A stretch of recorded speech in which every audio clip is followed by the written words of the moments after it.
तो चलिए सीधे कहानी के उस क्लाइमैक्स में उतरते हैं जहां सब कुछ दांव पर लगा है। हम आज डिकंस्ट्रक्ट करने वाले हैं एक कहानी के उस फाइनल टेंशन से भरे पल को, जहां एक कलाकार है, एक फंसी हुई आत्मा है और एक जुनूनी साया। और कहानी हमें सीधे इस एक लाइन से पकड़ लेती है। कोई इंट्रोडक्शन नहीं, कोई बिल्डअप नहीं, बस अनायरा की ये कांपती हुई आवाज जो साफ साफ कह रही है कि भाई ये आखिरी मौका है, अब जो कुछ भी है वो आरव के अगले कदम पर ही टिका है। तो पहले हिस्से में हम देखने वाले हैं कि इस फाइनल मुकाबले के लिए स्टेज कैसे सेट होता है। हमारे पास 3 मेन किरदार हैं, आरव, अनायरा और व्योम। और ये तीनों ना एक ऐसे इमोशनल टकराव के बिल्कुल सेंटर में हैं जहां आर्ट, कला ही आज़ादी का एकमात्र रास्ता है। तो चलिए देखते हैं कि इस आखिरी पल में कौन कहां खड़ा है। जरा इस सीन को देखिए। हर किरदार की हालत बिल्कुल साफ है। आरव जमीन पर गिरा हुआ है, लेकिन उसके हाथ में है उसका हथियार, उसकी स्केचबुक। और व्योम, जो अब तक इतना पावरफुल लग रहा था, उसकी आंखों में पहली बार गुस्से की जगह डर है। और अनायरा तो बस खत्म होने की कगार पर है। ये सीन हमें दिखाता है कि पावर का बैलेंस अब कैसे बदल रहा है। और ये है कहानी का मेन ऑब्स्टिकल। व्योम की ये जो चीख है ना, ये सिर्फ गुस्सा नहीं है, ये उसके अंदर के गहरे डर की आवाज है। वो अनायरा को खोने के ख्याल से ही कांप रहा है, और आरव को उससे आजाद करने से रोकने के लिए वो कुछ भी कर सकता है। मतलब ये एक लाइन पूरी कहानी का जो सेंट्रल कॉन्फ्लिक्ट है उसे सेट कर देती है। एक की आजादी दूसरे के लिए कैद बन चुकी है। तो अब कहानी एक बहुत ही जरूरी मोड़ लेती है। बात सिर्फ एक ड्राइंग बनाने की नहीं है, बात है एक आर्टिस्ट के उस फैसले की जो ये तय करेगा कि जीत कैद की होगी या आजादी की। देखिए, आरव के पास एक चॉइस है। वो चाहे तो अनायरा को वैसा ही बना दे जैसी वो अभी है, डरी हुई, फंसी हुई, उस धुन में कैद, या फिर वो उसे वैसा बनाए जैसी वो हो सकती है, यानी आजाद। उसकी पेंसिल सिर्फ एक टूल नहीं है, वो एक चाबी है। अब ये जो स्लाइड है ना, ये बहुत कमाल की है, क्योंकि ये कहानी की पूरी आत्मा को दिखाती है। आरव ने उसकी कैद को ड्रॉ नहीं किया, बल्कि उसकी आत्मा के पोटेंशियल को ड्रॉ करने का फैसला किया। उसने जंजीरों की जगह चुना खुला आसमान, धुंध की जगह चुनी उजली रोशनी, और अंधेरे की जगह आजादी। ये एक आर्टिस्ट का रिबेलियन है, एक कलात्मक विद्रोह। और व्योम का रिएक्शन देखिए, बिल्कुल जैसा सोचा था। ये एक पोजेसिव, हिंसक चीख है।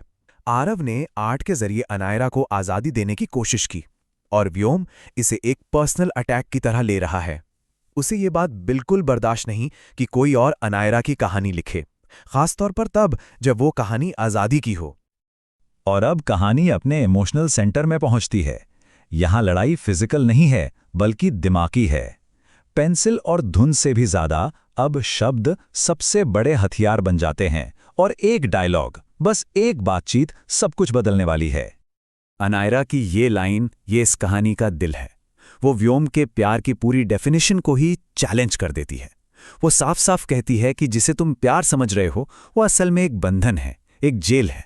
सच्चा प्यार तो आजाद करता है, बांधता नहीं। और बस यहीं पर व्योम का वो सारा कवच टूट जाता है। उसका गुस्सा पिघलकर दर्द और डर में बदल जाता है। पहली बार वो अपनी इनसिक्योरिटी को मानता है। इससे पता चलता है कि वो कोई मॉन्स्टर नहीं है, वो सिर्फ एक खोई हुई आत्मा है जिसे किसी को खो देने से डर लगता है। और ये डायलॉग, ये तो उनके पूरे रिश्ते को ही एक नया मतलब दे देता है। अनायरा एकदम क्लियर कर देती है कि ये कोई लव स्टोरी नहीं थी, ये एक शेयर्ड ट्रॉमा था। वो दोनों बस उस एक भयानक रात में अटक कर रह गए थे, और अब आगे बढ़ने का टाइम आ गया है। और ये है सरेंडर का पल। व्योम का सालों का गुस्सा, उसका दर्द, उसका बोझ, सब कुछ इस एक वाक्य में आके ढह जाता है। वो लड़ लड़कर थक गया है, वो पकड़कर रखते रखते थक गया है। तो अब जब बातचीत ने रास्ता साफ कर ही दिया है, तो वक्त आ गया है कहानी के मैजिकल क्लाइमैक्स का। वो पल जहां आर्ट और इमोशन मिलकर असलियत को ही बदल देते हैं। जरा इस प्रोसेस को स्टेप बाय स्टेप देखिए, कितना सिस्टमैटिक है। पहले आरव आखिरी लाइन खींचता है, फिर उस पन्ने से निकली रोशनी असल दुनिया में फैलने लगती है। इसके बाद अनायरा एक शरीर नहीं रहती, बल्कि प्योर एनर्जी बनकर उस तस्वीर में समा जाती है। वो तस्वीर जो सिर्फ उसकी आज़ादी के लिए बनी थी। ये सिर्फ जादू नहीं है, ये आर्ट की पावर है। ये अनायरा के आखिरी शब्द हैं आरव के लिए।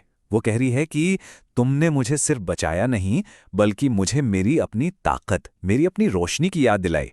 जिसे मैं भूल चुकी थी। और मजे की बात यह है कि अनायरा की आज़ादी असल में व्योम की भी आज़ादी बन जाती है। जिस पल वो उससे जाने देता है, उसी पल वो खुद को भी उस दर्द और गुस्से से आज़ाद कर लेता है जिसने उसे इतने सालों से जकड़ रखा था। ये व्योम के लिए क्लैरिटी का पल है। वो मान लेता है कि उसका वो तथाकथित प्यार असल में एक रुकावट था, मदद नहीं। और जैसे वो ये सच स्वीकार करता है, उसे भी आखिरकार शांति मिल जाती है और वो आगे बढ़ जाता है। तो लड़ाई खत्म हो चुकी है, अब माहौल एकदम शांत है, सोचने वाला है। तो चलिए देखते हैं कि जब धुंध छन जाती है तो दुनिया आखिर दिखती कैसी है। और ये है वो बदली हुई दुनिया। आसमान एकदम साफ है, वो डरावनी धुंध गायब हो चुकी है। हवेली में अब एक खामोशी है, मतलब लड़ाई का हर एक निशान अब शांति में बदल चुका है। यहां तक कि अनायरा की ड्राइंग भी अब ठंडी या फुसफुसाती नहीं, बल्कि सुकून देती है। ये दिखाता है कि नेचर और आर्ट दोनों में शांति लौट आई है। और कहानी खत्म होती है आरव के इस आखिरी ख्याल के साथ, जो पूरी कहानी के मैसेज को एक लाइन में समेट देता है। ये बात उसे उसी बूढ़ी औरत ने सिखाई थी। ये उम्मीद का एक बहुत ही खूबसूरत मैसेज है कि रोशनी कभी बेकार नहीं जाती। लेकिन क्या कहानी सच में यहीं खत्म हो गई? कहानी का सोर्स हमें इसी एक सवाल के साथ छोड़ देता है, जो सोचने पर मजबूर करता है। और फिर ये आखिरी लाइन हमें एक छोटा सा हिंट देती है, एक नई शुरुआत का हिंट।